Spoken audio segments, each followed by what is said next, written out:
स्थल का मेहराबदार ढांचे का शुरुआती रूप दिखाई देने लगा। संरचना को और मजबूत बनाने के लिए आदमी ने एक ज्यादा जटिल सहारा प्रणाली बनाना शुरू किया। उसने क्रॉस होकर रखी लकड़ियों को रस्सियों से कसकर बांध दिया और फ्रेम के दोनों तरफ गहरे गड्ढे खोदे ताकि उनमें सीधे सहारे वाले खंभे लगाए जा सकें। वह मोटे मोटे लकड़ी के लट्ठे लाया और उन्हें गड्ढों में मजबूती से गाड़ दिया, जिससे साइड की दीवारों की मजबूत नींव बन गई। इसके बाद लकड़ियों को एक एक करके खंभों के बीच कसकर लगाया गया और आश्रय की दीवारें धीरे धीरे बनती चली गईं। यह प्रक्रिया कच्ची ताकत और बेहतरीन कारीगरी से भरी हुई थी। उसने कुल्हाड़ी के पिछले हिस्से से लकड़ी के खूंटों को जमीन में ठोका ताकि हर हिस्सा पूरी तरह फिट और मजबूत रहे। लकड़ी के खूंटों के बीच की खाली जगह भरने के लिए उसने कुल्हाड़ी से छोटे छोटे लकड़ी के टुकड़े बनाए और उन्हें दरारों में ठोक दिया, जिससे दीवार और भी मजबूत और हवारोधी हो गई। मुख्य ढांचा पूरा होने के बाद आदमी ने अंदरूनी संरचना बनानी शुरू की। उसने एक लंबी आड़ी बीम को लकड़ी के घर के ऊपर लगाया, जो छत का मुख्य भार उठाने वाला हिस्सा बनने वाला था। इसके बाद उसने लकड़ी के घर के अंदर आराम करने के लिए एक प्लेटफॉर्म बनाना शुरू किया। इसके लिए फिर से गड्ढे खोदे गए और खंभे गाड़े गए। सटीक जोड़ बनाने के लिए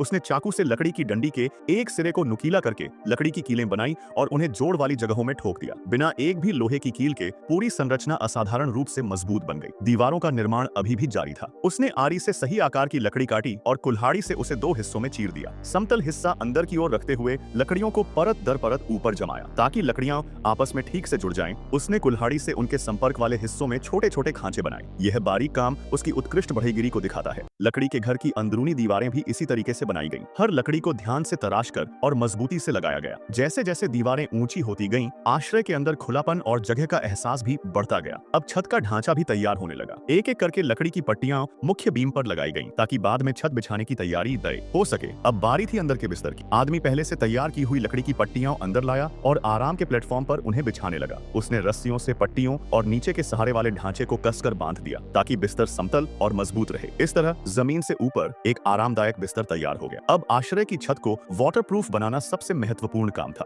अगर इसकी मेहनत आपको थोड़ी भी पसंद आए तो पार्ट 3 के लिए लाल दिल कमेंट में भेजें।